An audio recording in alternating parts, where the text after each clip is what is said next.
மருதாணி எத்தனை பேத்துக்கு பிடிக்கும்னு சொல்லுங்கள். எனக்கு ரொம்ப பிடிக்குங்க. அது அந்த இலைய அரைச்சி கையில் வைப்போம் பாருங்கள், அது ரொம்ப பிடிக்கும்.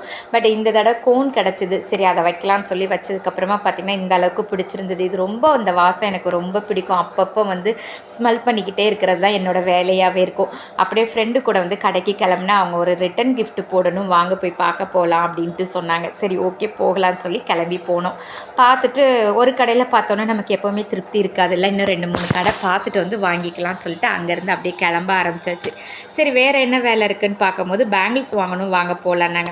அப்பா அவ்வளோ வெரைட்டிஸாக இருந்தது பேங்கிள்ஸ் அந்த கடையில். பார்த்திங்கன்னா ரேட்டுமே ரீசனபிளாக தான் இருந்தது. அது வந்து பேங்கிள் கடல்னே சொல்லலாங்க. பாருங்கள் எப்படி இருக்குதுன்ட்டு. 200க்கே வந்து ஒரு பெரிய ரோ மாதிரி கட்டி வச்சுருக்காங்க பாருங்கள். அதே 200க்குள்ளே தான் வந்தது. சூப்பராக இருந்தது கலர் எல்லாமே. எல்லாத்தையும் அப்படியே பார்த்துக்கிட்டே இருக்கும் போதே பிரமிப்பாக இருந்தது. அவ்வளோ இருந்தது. இதான் நான் ஃபஸ்ட் டைம் பார்க்குறேன். உங்களுக்கு இந்த வீடியோ பிடிச்சிருந்தா லைக் பண்ணி ஷேர் பண்ணி கமெண்ட் பண்ணுங்கள். தேங்க்யூ.